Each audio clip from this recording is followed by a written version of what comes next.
Hey guys, welcome back to another ride. In today's ride, we're going to Costco to pick up some window washer fluid for the Model Y. Let's go. Costco in North Plainfield, New Jersey. Let's go.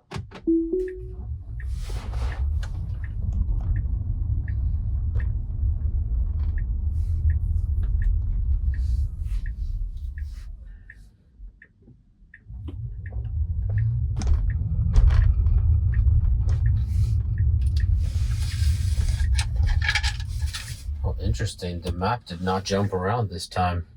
It's like the solid left turn without switching to the drive around. Maybe we got some new improvements here. Oh, what's going on? There's something.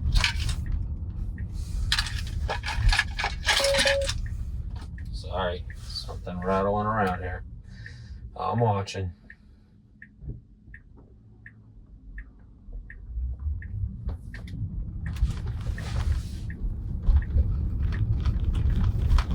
Yeah, I'm hoping you guys can't hear that. I gotta figure out what the hell's rattling around.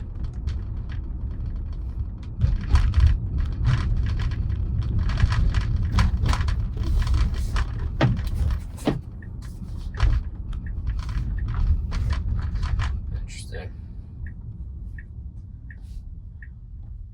I'm making a right turn here. There's nobody to the left, so I should just pull right out. Fantastic. You remember we had some phantom braking here on the Model 3, Hardware 3.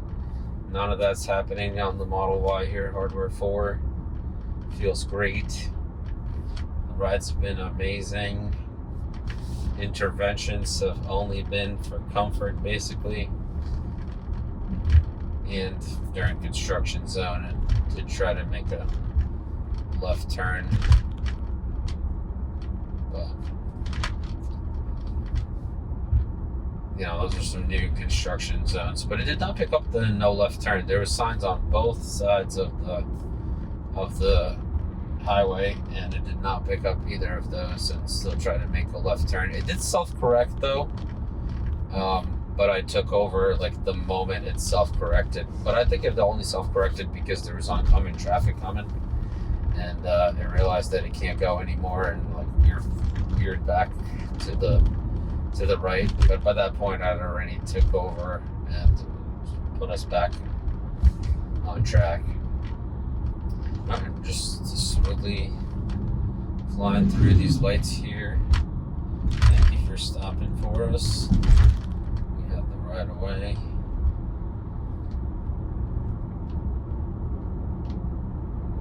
'39 to 35, very smooth driving.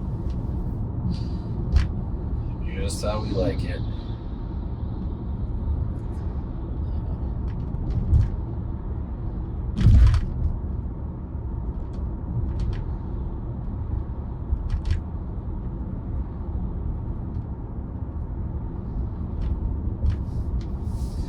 This intersection is pretty light today.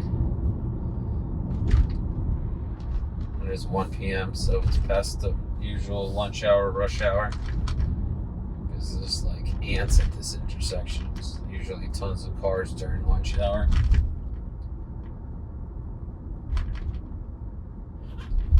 I'm doing 31 to 35, but that's because of the traffic in front of us. They're going awfully slow for some reason today. This car's turning off. We're slowing down a little bit. Perfect. Thank you for waiting. There you go. We're speeding back up with traffic. That was really good. Manhole covers. Still a problem.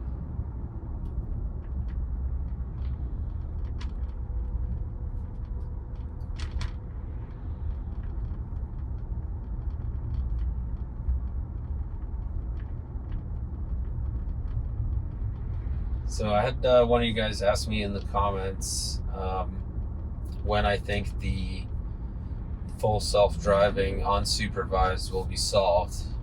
And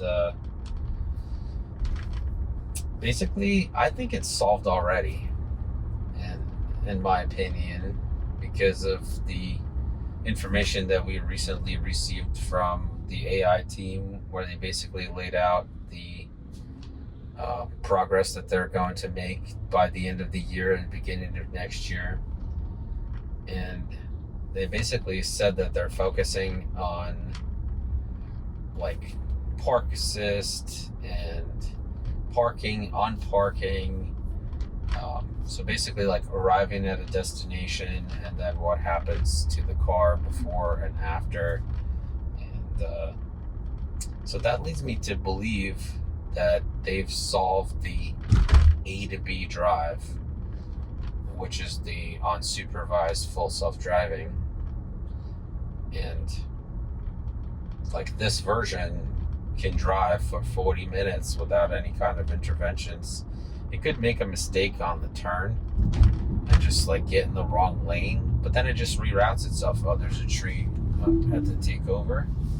There's debris in the road. It didn't look like it was going to go around it. I'll have to check the noodle on the replay to see if it was going to go around it on its own. But it certainly didn't seem like it. That was a pretty big branch. Didn't want to get the paint scratched up.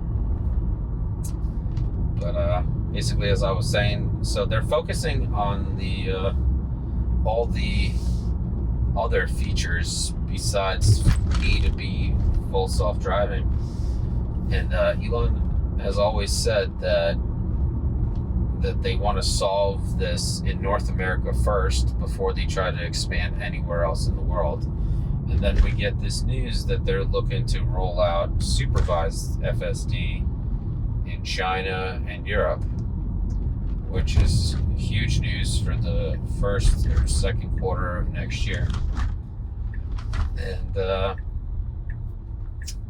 And then we find out that they're building this giant computer in Texas and called the Cortex. And everybody's assuming that this computer is going to be used for training the AI models. And I think it will be as well. But also, I think it will also be used for the teleoperations for any cars that get stuck anywhere. And I think eventually it will be used for like the cortex in your brain to respond to all the new information that's coming from the cars as they're driving live. We got some pedestrians crossing here.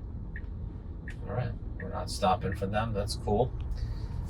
They were crossing like where they're not supposed to be crossing, but still, they were definitely far away. So we didn't have to worry about them.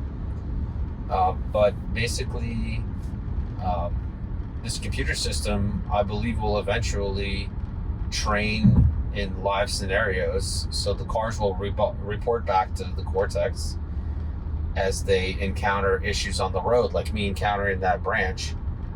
There's going to be an update that's sent up to the Cortex computer, and it's going to say there's a branch in the road, and then any car that goes on that same route that I went on, it'll be able to avoid that branch or whatever the debris is in the road. Or maybe if it's like a car accident or something, it'll avoid that route completely and reroute a different way.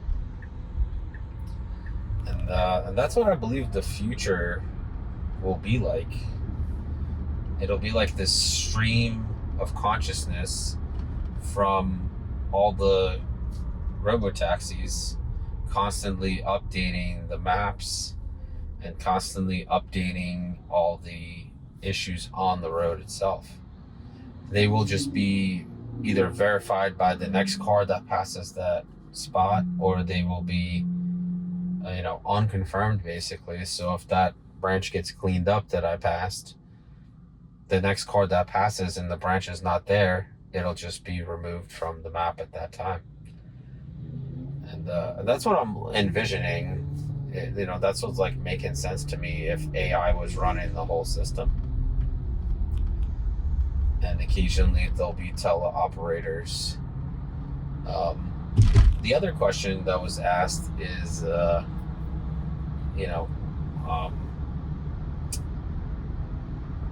will FSD be solved within 3 years because there's not enough progress being made on the hardware 3 vehicles. And I think that the reason there's not enough progress on the hardware 3 vehicles is because they try to work around by training a smaller model. And that didn't work because they didn't get the same results. They thought that the results were similar, but they really weren't. The new version that I drove on the hardware 3 loaner Model 3, it was nowhere as good as this hardware 4 version. So then they decided to rewrite some software to make sure that the hardware 3 cars can run the same version as the hardware 4 cars. And that's definitely going to be a huge improvement for the hardware 3 folks. We're trying to sneak in here between these two cars. We probably should have pre-staged earlier here. Is this person going to let us in? Looks like we're doing it anyway. All right. Good job. That was a really tight fit. Really threading the needle on that one. Where was I? Yeah, so actually I think that hardware 3 limitations don't interfere with progress on FSD itself, because one has nothing to do with the other. They can continue training better models and improving every day, because the robo-taxis that will come out, those vehicles will have at a minimum hardware 4, at best hardware 5 at the time of release. I'm just going to take over here and park this. At best, at the time of release, they will have the newest hardware. So that won't be an issue. They can just put the best model on this new hardware and they're going to get awesome results. The hard part is going to be to continue making progress on the software end to be able to load these new models on older hardware, because otherwise, they won't have enough vehicles in the fleet to start the Robo-Taxi, because they need the hardware 3 vehicles, they need the current hardware 4 vehicles to actually launch the Robo-Taxi network. But once the network is up and running, as the cars age out and the hardware 3 cars age out, they'll just probably stop the revenue share with those older vehicles, because they won't be considered as safe as the other ones. So they will pretty much, say that these are deprecated and they'll be kicked off the network eventually. But by that point, they will be able to produce probably millions of these robo-taxis with the on-box process in a quarter.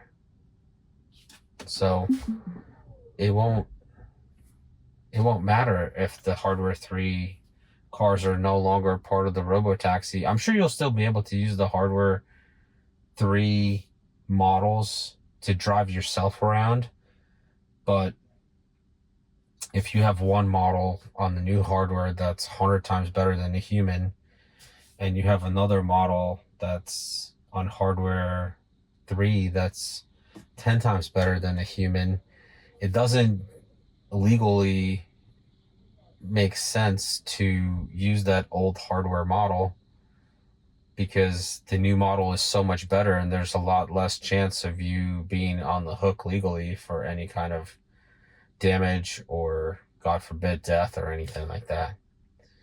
So that's my opinion on the things. I'm gonna pop in, get my window washer fluid, and I'll be right back. A few moments later. Got my Tesla maintenance done. All right, guys, we are back, and we're gonna head back to work. I'm just gonna reverse out here since we don't have self-reverse just yet. These pedestrians, they just don't care. They keep going.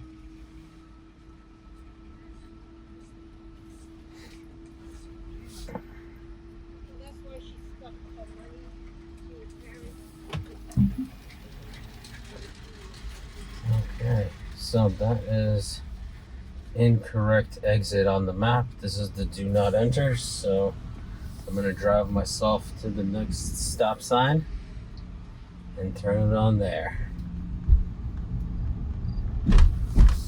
Let's see if it reroutes the map here. All right, it did. Hold on. Full self-driving and let it drive me out of this store here. Okay. Really should be going left here. Thank you. Come on. Oh, we do that. There's no exit that way. It's a one-way. Taking a wrong route to get out of the parking lot.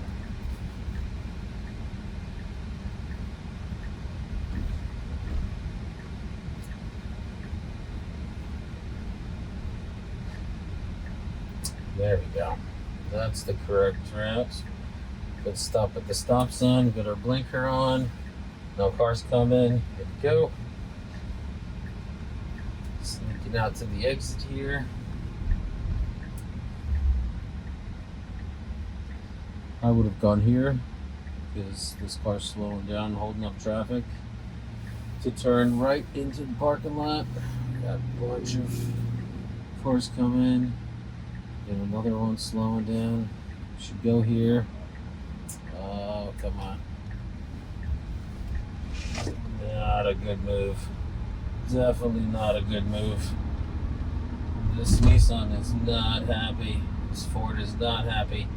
We are literally driving on the shoulder. I don't know why. That's the thing. Yeah, man. I know. I agree. We should not be driving on the shoulder. But that's what we're doing for some reason. And I'm only showing this to you guys. Normally I would take over and put us back in the lane. But I just wanted to push the system a little bit here. We're going left here. Let's see if it's going to try to squeeze in. It is not. That's good. Alright, now we got enough room here to squeeze by. We should be going. There's nobody coming from the right. A lot of hesitation here for some reason. A little onshore.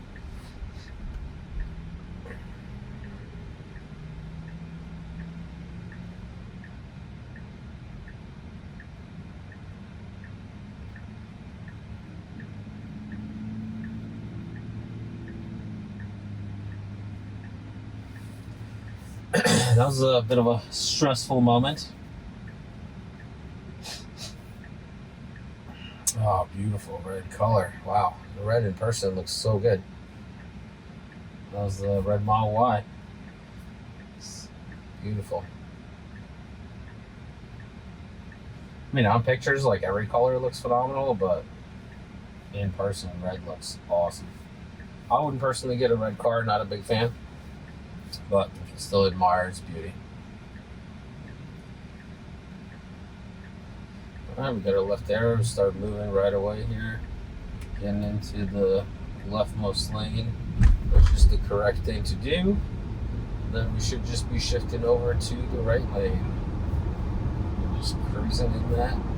Just not yet. Take it.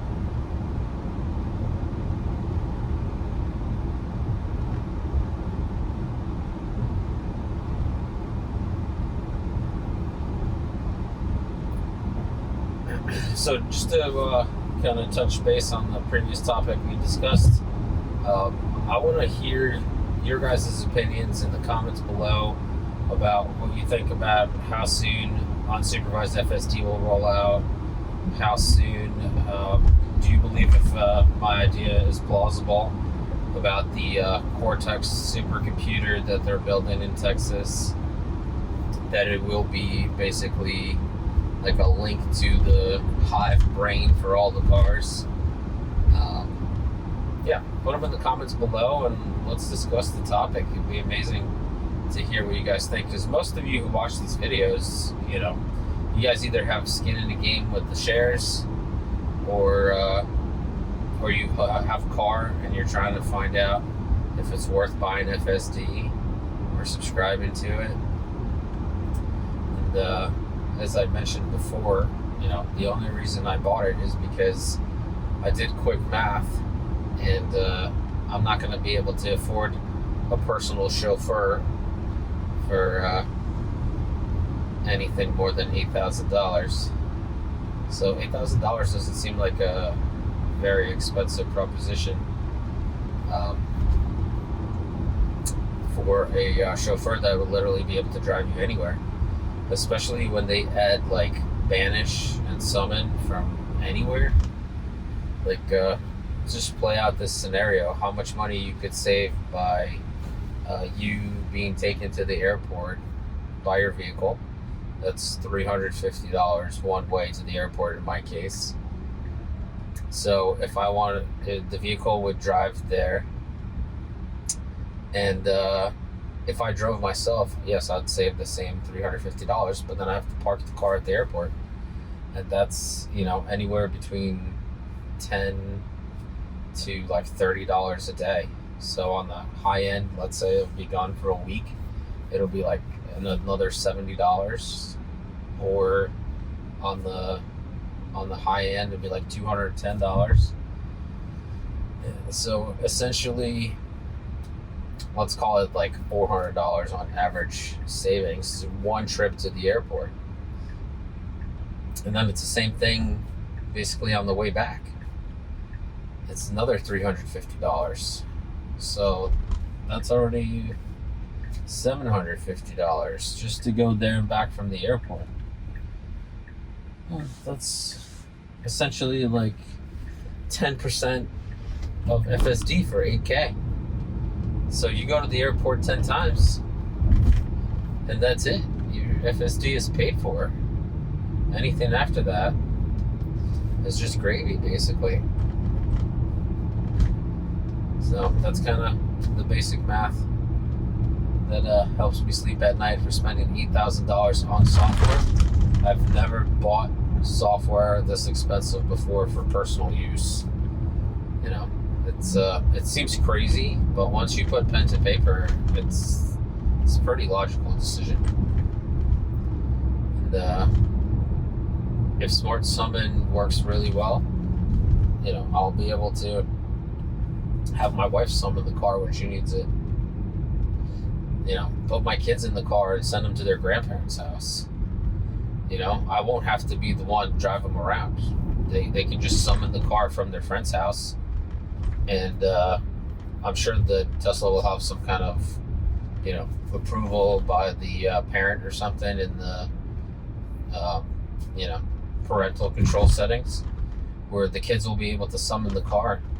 They just jump in the car, they come home. If they don't want to take the bus, the car will pick them up from school every day. It's just wild. Drop them off to school, take them to their friend's house. It's and everything's recorded. There's cameras everywhere, so it's not a huge safety concern. Like, my kids are still little. They're like under 5, so I'm not putting them in a Robo-Taxi anytime soon. But then when they're like 13, 14, 15, and they're not driving, hell yeah, I would put them in a Robo-Taxi and send them to their friend's house, or send them to the mall or whatever, and just tell them, there's free charging at the mall. Just plug in the car while you're there, and get the car charged up for 2 hours, free charging, and then come back. So it's pretty incredible tech. I do wonder though if Tesla will allow you to use Smart Summon without the car being on the network, because if it's a Robo-Taxi and your kid calls your car as a Robo-Taxi, then you got to pay a piece to Tesla, probably a hefty piece too. But if Smart Summon just works across the country, then or even like across the state, or within 200-mile radius of your house, that's going to be super useful. That you're going to be able to just allow certain people to summon the car you know, and hopefully you won't have to pay a cut for that ride to Tesla, because that would suck if you paid for full FSD and then you still have to pay for rides for your family members. I would be very disappointed if that's the case. Leave in the comment below what you think, whether Tesla will charge, for doing smart summon for long distances by forcing the car to go through the network app versus like just a family section of the app where immediate family can summon the car, basically. Let me know what your thoughts are. So far, so good. There's no comments on the drive itself. Ride is very smooth. It's stopping where it needs to stop. It's going where it needs to go. Obviously it still makes mistakes. You saw it right in the shoulder. If you get honked at, because the gentleman that was pulling out of the parking lot was not expecting us to be on the shoulder. But other than that, it's really good. And Ashok did mention that they're coming out with version 13. And I suspect that version 13, can probably be unsupervised. And that's what they're going to be building the Robo-Taxi model on. That's just my speculation. I don't know for sure or anything, but that's what I suspect. And dying to find out, actually. I can't wait.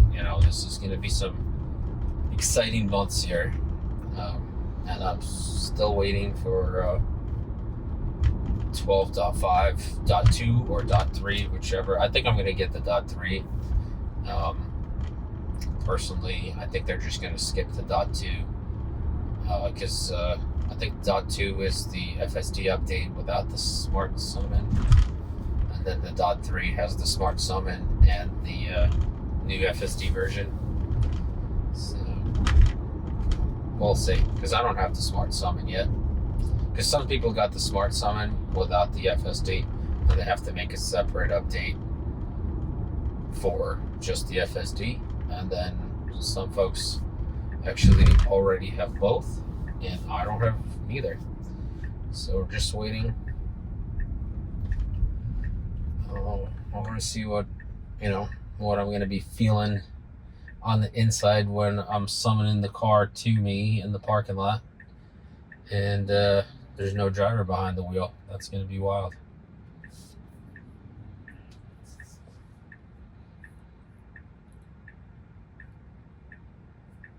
I'm just waiting for, here we go, we got green light. We got this bus taking off pretty quick. Just waiting for our turn to make a left.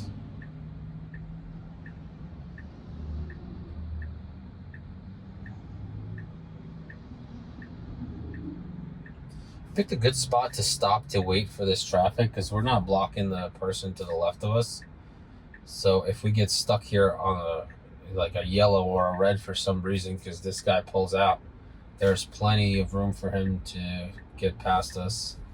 Oh, come on, don't get stopped. I had to push the accelerator there through the yellow. Did not want to get stuck in the middle of the intersection. I didn't like that it hesitated that much. We should have just gone, even if the yellow came on, it should have just been like, okay, yeah, it's my turn, I have an opening, let's get through this.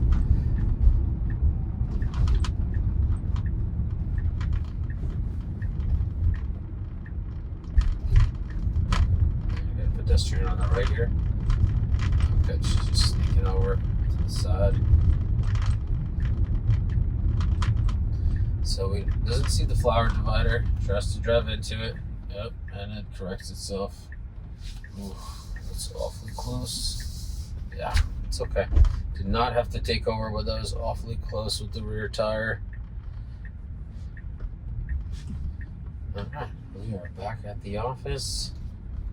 I'm just gonna take over here and grab our parking spot back. There we go. So yeah, there you have it. Those are my thoughts about full self-driving and the future progress of it. And Obviously, it still makes mistakes, but they're a lot smaller than they used to be. And looking forward to the future versions. Thank you guys so much for watching. Like, subscribe, hit that notification bell so you're notified when the next video comes out. Take care of yourself, your family, and have a great day.